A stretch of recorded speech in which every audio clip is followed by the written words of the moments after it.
In 1955, a 15-year-old girl refused to give up her seat on a bus. She was arrested. 9 months later, Rosa Parks did the same thing, and the world remembers Rosa Parks. Most people have never heard the other girl's name. This is the story of what happened in those 9 months, and the decision nobody talks about. It's March 2nd, 1955. Montgomery, Alabama. Claudette Colvin is on her way home from high school. She's 15 years old. She's been studying the Constitution in class. She knows her rights. She's been thinking about them. The bus is crowded. The front rows are reserved for white passengers. Black riders sit in the back. And when the white section fills up, black passengers are expected to give up their seats and stand. No argument. No hesitation. That's how it works in Montgomery in 1955. The driver tells Claudette Colvin to move. She doesn't move. She will say later that she felt the weight of history pressing down on her, that she couldn't have stood up if she wanted to. History had me glued to the seat, she said. 2 police officers drag her off the bus in handcuffs. She is charged with violating segregation laws. She is 15 years old. The NAACP finds out almost immediately, and they recognize what they have. Montgomery's bus system had been a source of rage in the black community for years. The humiliation was daily. The rules were deliberately degrading. There had been other arrests, other incidents, but never one that looked quite like this. A 15-year-old honor student, articulate, clearly aware of her constitutional rights, arrested for simply refusing to move. The NAACP knows this could be the test case they've been waiting for. A legal challenge that could go all the way to the Supreme Court. A case that could end bus segregation once and for all. And then they start looking closer. Claudette Colvin is 15. She is dark-skinned, and in 1955, in the court of white public opinion, that matters in ways that are ugly to say out loud, but impossible to ignore. And in the months after her arrest, she becomes pregnant, unmarried, 16, pregnant. Civil rights leaders face a painful calculation. This is 1955 Alabama. They are not trying to make a point. They are trying to win. They are fighting a legal and public relations battle in one of the most hostile environments in the country. And they know that the wrong face on this case gives the opposition exactly what it needs to change the subject. They need a plaintiff who is unimpeachable, someone the white press cannot tear apart, someone who, when they walk into a federal courtroom, makes the case about the law, not about the person. They look at Claudette Colvin, and they decide she is not that person. Not because she wasn't brave. She was brave enough to do the thing. She just wasn't the version of brave they could use. They decide to wait. 9 months pass.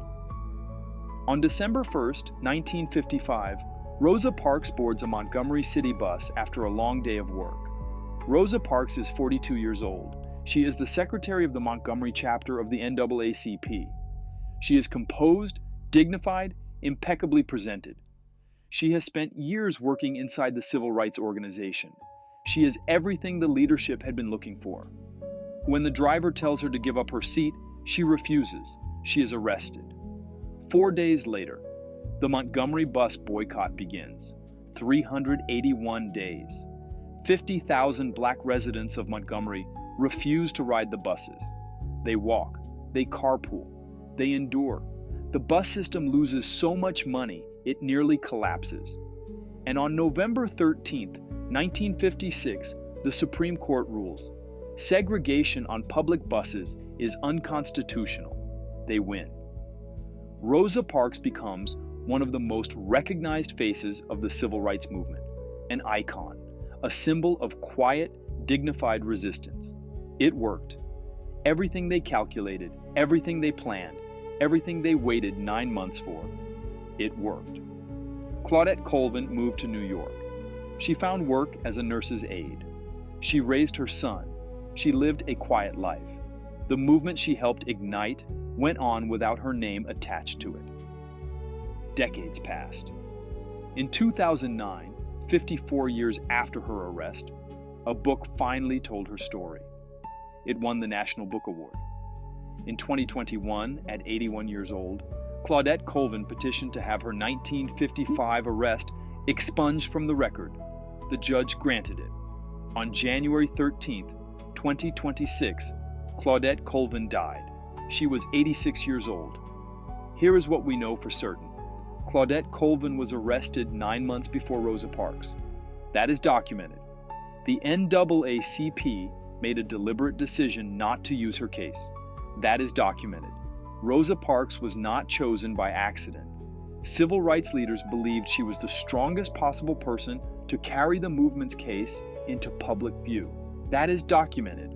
The Montgomery Bus Boycott worked. The Supreme Court ruled. The law changed. That is all documented. Here is what we can't prove. Whether Claudette Colvin's case would have worked if they had used it. Maybe it falls apart in court. Maybe the opposition uses her pregnancy to discredit the case entirely. Maybe the boycott never happens. Maybe the Supreme Court rules the other way. Maybe the momentum of the entire civil rights movement shifts. We don't know. We'll never know. Here is what nobody ever really answered. Claudette Colvin spent 70 years watching someone else become the icon of a moment she lived first. She did the thing before anyone asked her to. She didn't do it because a movement told her to. She didn't do it because the timing was right. She didn't do it because someone had decided she was the correct face for the cause.